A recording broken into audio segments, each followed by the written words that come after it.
Good morning and welcome back to my YouTube channel back from the jaws of change। आज मैं आपको एक आध चिड़ियों की बात बताऊंगा, ज़्यादातर ये इंफॉर्मेटिव चीज़ें बता रहा हूँ। रेड बैटल लैपविंग यानी टिटहरी बड़ी कॉमन, सभी ने टिटहरी को देखा होगा। Tit tit tit tit tit ऐसे बोलती है, आवाज़ करती है। आपको मालूम है कि वो पेड़ों पे क्यों नहीं रहती है, वो ज़मीन पे ही क्यों रहती है? क्योंकि उसके सिर्फ 3 पंजे होते हैं और ये जो अंगूठा जिससे आप ग्रिप करते हैं, बाकी चिड़िया जैसे आप डाल पे बैठती हैं तो वो ग्रिप कर लेती है तो बैठी रहती है, पर टिटहरी को ये चीज़ नहीं रहती है, सिर्फ 3 ये है पंजे, तो वो पेड़ के डाल पे नहीं बैठ सकती, वो अपना घर ज़मीन पे ही बनाती है। वहीं अंडे देती है नदियों के पास, तालाब के पास, और ज़्यादातर उसके अंडे जो है जानवर खा जाते हैं, सांप खा जाते हैं, या और भी जो मॉनिटर लिजर्ड खा जाता है। और उसके रंग, जो अंडे का रंग होता है ना, वो भी कामोफ्लाज रहता है। कितनी बार लोग स्टेप कर जाते हैं उसके ऊपर कि कहीं अंडा दिया है, हालांकि वो अगल बगल ही रहती है, बड़ी ज़ोर ज़ोर से आवाज़ करती है, मैंने खुद देखा है। सबसे बड़ी खासियत ये है कि वो नीचे रहती है, बट जो गांव के लोग, देखिए उनको कितनी नॉलेज होती है। उनके मुताबिक उन्होंने ये बताया कि वो एक इंडिकेटर है कि जब वो अंडे देती है, और तो बरसात के पहले, मान के चलिए अगस्त में। इनको वेडर भी बोलते हैं। वेडर वो चिड़िया होती है जिसके पैर भी लंबे होते हैं, गले भी लंबे होते हैं। तो ये टिटहरी जो है ये वेडर ब्रीड की चिड़िया है। अब जो देसी लोग बताते हैं कि अगर टिटहरी ने अपना बसेरा या जो नेस्ट जिसको बोलती है वो ज़मीन के थोड़े ऊंचे वाले हिस्से में बना लिया, तो मान के चलिए बरसात बहुत आने वाली है, मानसून के पहले ही उसका होता है, तो वो इंडिकेटर है कि मानसून में अब की बार पानी आने वाला है, इसीलिए उसने पहले से ही अपना जो नेस्ट है वो ऊपर बना लिया है। और वो नॉर्मल एकदम जो ज़मीनी लेवल पे अगर वो अपना नेस्ट बना रही है, इसका मतलब शी नोज़ कि अब की बार पानी नहीं आने वाला है, ज़्यादा बरसात ज़्यादा नहीं होने वाली है। कितनी बड़ी इन्फॉर्मेशन है। तो ये जो लोग जंगलों में रहते हैं, इनके थ्रू बहुत से ऐसी चीज़ें हमें मालूम है कि वो आपको इन्फॉर्मेशन देते हैं कि ये क्या होता है, ये क्या इंडिकेट क्या करता है।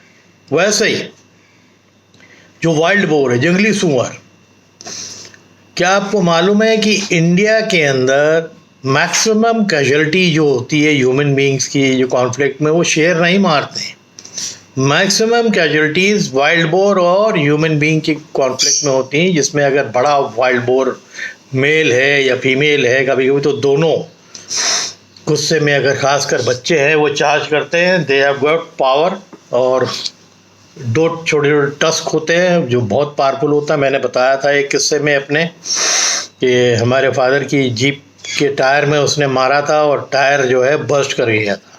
इतना फोर्स होता है, इतना बॉडी में जोर होता है। And there has been instances कि वाइल्ड बोर के ऊपर टाइगर का अटैक हुआ और दोनों ही मर गए।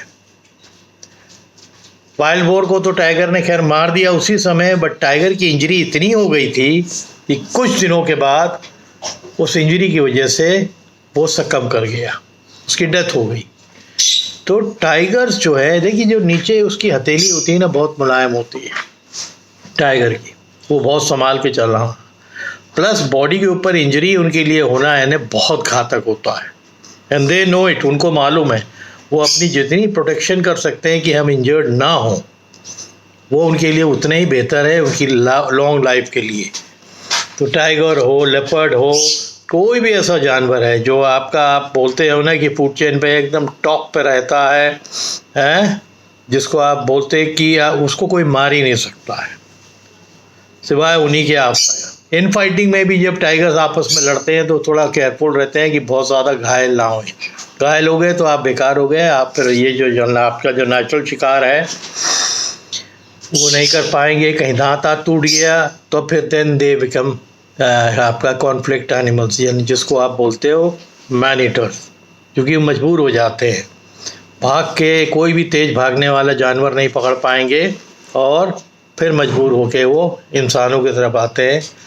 और बहुत इंटेलिजेंट जानवर होता है टाइगर, वो जानता है कि एक बार इंसान का शिकार कर लेता है, जानता है कि इसके हालांकि शिकार उसकी मजबूरी होती है। टाइगर के लिए एक इंसान को मारना एक मजबूरी है, क्योंकि उसके अंदर इतना मांस ही नहीं मिलेगा जब उससे वो खा सके। इसीलिए वो बड़े शिकार, सांबर डियर, नीलगाय या गैया या कोई भैंस, इसके ऊपर वो शिकार करना पसंद करता है, ताकि उसको इतना खाना एम्पल एक शिकार पे मिल जाए कि फिर कुछ दिनों कुछ करने की ज़रूरत ही नहीं है। तो एक तो इन्फॉर्मेशन ये हो गई। और जैसे वाइट टाइगर्स है, क्या रीज़न है कि वाइट टाइगर्स को आप जंगल में नहीं जल्दी देखते? वो जेनेटिक म्यूटेशन की वजह से उनके जो स्ट्राइप्स हैं वो ब्राउन एंड वाइट हो जाते हैं, बट वो उनका डिसएडवांटेज है। क्यों है डिसएडवांटेज? क्योंकि उनका कामोफ्लाज जो जंगल के अंदर होता है, छुपने का, जो जैसे अपने जो नॉर्मल टाइगर होते हैं, रॉयल बंगाल टाइगर, वो जब छुप जाएंगे तो 5 फीट दूर से भी आपको पता नहीं लगेगा कि झाड़ी के पीछे छुपा हुआ है। इतना बढ़िया कामोफ्लाज होता है उनका। बट वाइट टाइगर्स के अंदर जो डिसएडवांटेज होता है कि वो जो वाइट और ब्राउन के स्ट्राइप है ना, वो दूर से ही नजर आ जाए, तो जंगल में वो सर्वाइव ही नहीं कर सकते। जितने वाइट टाइगर्स हैं वो ज़्यादातर कैप्टिविटी में हैं, बहुत बढ़ गए हैं। बहुत से देशों में वाइट टाइगर्स पल रहे हैं और बड़ा नॉवेल्टी माना जाता है कि जिस जू में वाइट टाइगर है लोग पहुंचते हैं देखने के लिए, बट वो वाइल्ड लाइफ में आके नहीं सर्वाइव कर सकते हैं। दिस इज द डिसएडवांटेज, क्योंकि उनकी जो सफ़ेद और ब्राउन धारी है ना, वो बहुत दूर से नज़र आ जाती है। ब्राउन आए ना आए, सफ़ेदी जो उनकी है ना, वो दूर से विजिबल हो जाती है। तो वो घात लगा के छुप के किसी के ऊपर है। और ख़ासकर जो भी जंगल के जानवर हैं, हिरन हैं, सांबर हैं, ये तो बहुत दूर से ही देख लेंगे, सूंघ अलग लेंगे। तो इनका इसीलिए सर्वाइवल जंगल में मुश्किल होता है, और ये खाली कैप्टिविटी पे ही ब्रीड कर सकते हैं। और जैसे मैंने वाइल्ड बोर का आपको बताया था कि वाइल्ड बोर ने भालू को मारते हुए देखा हुआ है। हमारे कैंप वालों की रिपोर्ट थी, फादर के जो कैंप्स होते थे, कि दोनों को झगड़ा हुआ और जो मेल वाइल्ड बोर थे, 2 थे बड़े वाले, दोनों ने भालू के ऊपर अटैक किया। एक वाइल्ड बोर मर गया और भालू भी मर गया, चोट से गया। वहाँ से आधा किलोमीटर दूर उसकी भी लाश मिली। मेरे फादर के पास भी एक भालू की स्किन थी, किसी ने उनको प्रेजेंट की थी और बहुत साल रही, और उसको ठीक से बिछाया नहीं गया था। अगर उसकी देखभाल ठीक होती तो वो चलती। अनफॉर्चुनेटली कोई पिक्चर मेरे पास अभी है नहीं उसकी, अगर मिल जाएगी तो मैं किसी वीडियो में डालूँगा। और जैसे हमारे पास लेपर्ड की स्किन थी, तो हम उसको बाहर सूखने के लिए देते थे, उसकी टैनिंग। जब तो टैनिंग होती थी, कलकत्ता में एक कंपनी थी, वहाँ उसका हेड जो है वो भी हो जाता था और फिर पूरी स्किन टैन हो जाती थी। हम लोग अक्सर उसको धूप में भी देते थे। और भालू जब तक हम लोग रियलाइज़ किए कि बहुत ज़्यादा सड़ गई है, ऐसी जगह नौकर ने रख दी थी कि जब निकाला तो वो सड़ गई थी, and then we had to throw, and उसको जला के फेंकना पड़ा। तो इस तरह की भी बात है। तो आपको मैंने कुछ बातें आज बड़ी इंफॉर्मेटिव बता दी थी। आज से 2 साल पहले एक लेपर्ड भी, मैंने एक टाइगर की स्टोरी डाली थी कि जो लखनऊ को इर्द गिर्द दिखा गया था, एक लेपर्ड का था। और ये लेपर्ड भी आपका हरदोई और मोहान एरिया में आया था। हरदोई से निकल के फिर ये लखनऊ डिस्ट्रिक्ट में आ गया था, और उसका एरिया ऑफ ऑपरेशन एक जगह है मोहान, वो भी मैंगो बेल्ट है, उसी जगह था। उन्हीं गाँव में रहता था, उन्हीं के अगल बगल जो ऑर्चर्ड थे मैंगो के, उसी में छुपा करता था। उसने 5-6 लोगों को बहुत बुरी तरह घायल किया था। मेरे पास फ़ोटोज़ तो आए थे, बट अनफॉर्चुनेटली वीडियोस में उस तरह के फ़ोटोज़ हम नहीं डाल सकते as per the rule of अपना यूट्यूब। तो बहुत ही बुरी तरह घायल किया था, ये निकाल दिया था एक का, तो ये पूरा हिस्सा निकल गया था, ऑलमोस्ट आँख लटकी हुई थी। ऐसा लेपर्ड के अंदर भी बहुत स्ट्रेंथ होता है, छोटा जानवर होता है, 60 kilo, 65 kilo, 70 kilo, but that force और पंजा बड़ा ज़बरदस्त होता है। तो वो उसने भी घायल किया था, उसको भी यहाँ से फिर ट्रैंकुलाइज करके यहाँ से रिमूव करके कहीं छोड़ा गया था। तो इस तरह के किस्से शहरों में होते रहते हैं। और पोचर्स को आप सोचो, जो जंगल में पोचर्स पोचिंग करने जाते हैं वो कितना हाई रिस्क लेके जाते हैं, रहते हैं जंगलों में। और बरसात है ना, इस समय बरसात पे सबसे डेंजरस रहता है। पोचर्स का ऑपरेशन बहुत पीक पे रहता है, क्योंकि बरसात में जो ग्राउंड स्टाफ है उनकी भी ड्यूटी थोड़ी हल्की हो जाती है पानी की वजह से। तो वही इनका प्राइम टाइम होता है पोच करने का। किसी भी उनका टारगेट मोस्टली बड़े जानवर होते हैं, जिससे उनको जो बॉडी पार्ट्स हैं उससे उनको फ़ायदा हो, वो पोच करते हैं। फिर जो बड़े जो स्मगलर्स हैं उनको ये बेच देते हैं, उनकी खाल, उनके बॉडी पार्ट्स बेच देते हैं बहुत कम प्रॉफिट में।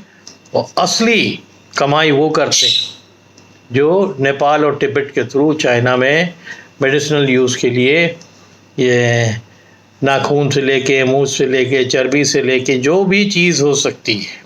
टाइगर के तो शायद मांस उसका अलग कर दें, बाकी तो जो भी चीज़ है वो कहीं ना कहीं काम आती है, ठीक है ना। इवन पेनिस जो टाइगर का है उसको भी वो लोग मेडिसिनल यूज़ में लाते हैं, और उससे जो दवा बनती है उससे बोलते हैं कि वो वाइगर का काम करता है। मैंने क्या रिसर्च है उन लोग का, ये भी कमाल की बात है। यानी कोई भी जानवर के अंदर से कुछ ना कुछ मेडिसिनल यूज़ वो निकाल लेते हैं। पेंगुलिन जैसा जानवर जो बेचारा एंटीटरी है, उसकी जो आपने देखा होगा वो छाल रहती है एक के ऊपर एक है, उसको भी मार देते हैं। तो वो जो ऊपर वाली छाल हो दिखती है एक के ऊपर एक, उस छाल से भी मेडिसिन बनता है, तो उसको भी मार देते हैं। तो पोचर्स के लिए हर जानवर की यूटिलिटी रहती है, क्योंकि वो जानते हैं कि चाइनीज़ लोगों को जब हम बेचेंगे तो वो कहीं ना कहीं मेडिसिनल यूज़ में आ जाएगा। आज के लिए बहुत ज़्यादा नहीं है, कुछ इन्फॉर्मेटिव चीज़ें मेरे को मिली थी और बड़े काम की चीज़ होती है, आप लोग को भी जानना चाहिए। और मैंने अभी एक वीडियो में डाला था कि एक स्टोरी आपको एक और बता रहा हूँ इसी के साथ में। हम किशनपुर गए हुए थे दुधवा में 2 साल पहले। मेरे साथ जो 2-3 जीप चल रही थी उसमें एक लेडी थी, उसको बहुत तेज वॉशरूम जाना था, बट वो जंगल में रोक नहीं सकते, जैसे मैंने बताया था। आप यूज़ नहीं कर सकते कि भाई कहीं बैठ गए। उनको शर्म भी आ रही थी कि 2-3 जीपें इकट्ठा थी, तो उनके जीप वाले ने जब रोका तो 2 जीप पीछे वाली रुक गई। खैर उनकी फैमिली वाले ये सब गए, घेरा एक पेड़ के पीछे, उनको ऐसे घेर के रखा ताकि she could go and relieve herself. But बहुत बड़ा रिसीफ था। जिस जगह वो बैठी हुई थी वहाँ पर एक टावर था, वॉच टावर, उसी के बगल में। और खैर कुछ नहीं हुआ, वो रिलीफ होके आई, अपने जीप में बैठ गई और चली गई। और ठीक नेक्स्ट डे जो मेरा अपना वो है गाइड है इंद्रपाल, उसने मेरे को एक फ़ोटो सेंड करी उसी जगह से, उस एरिया की जो डोमिनेंट टाइग्रेस थी उसी जगह से निकली और क्रॉस करके फिर आगे की तरफ गई। सो कितना डेंजरस होता है। जो मैंने आपको बताया था ना कि वो यूरिन को स्मेल कर देते हैं, और ये पक्का है कि अगर ह्यूमन का यूरिन की स्मेल आ रही है उसको, और वो टेरिटोरियल जानवर होता है और टेरिटरी मार्किंग ही उसकी अपनी यूरिन से होती है, और उसने ज़रूर सूंघा होगा।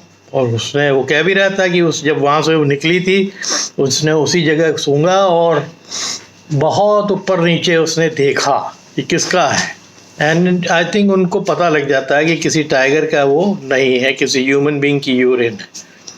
तो भगवान ने उनको ऐसे ही बना के भेजा है। कोई जितने भी टाइगर्स होते हैं उनकी यूरिन की स्मेल भी अलग अलग होती है, उसी से वो लोग अपनी मार्किंग से समझ जाते हैं। जैसे कोई टाइगर हो, अगर नया आया है किसी एरिया में, जवान है एकदम, 2 साल हो जाता है, माँ से अलग हो जाता है और आता है अपनी टेरिटरी बनाता है। अगर वो टेरिटरी बना रहा है और वो सूंघते हुए आएगा पेड़ों को, बिकॉज ही नोज कि अगर यहाँ पर कोई टाइगर रह रहा है तो उसकी यूरिन कई पेड़ों में उसको जो है वो स्मेल मिलेगी नाक में, तो फिर उसके लिए खतरा है। तो फिर वो मूव ऑन कर जाता है, ऐसी जगह ढूंढता है जहाँ नहीं मिलती है वहाँ जगह बनाता है।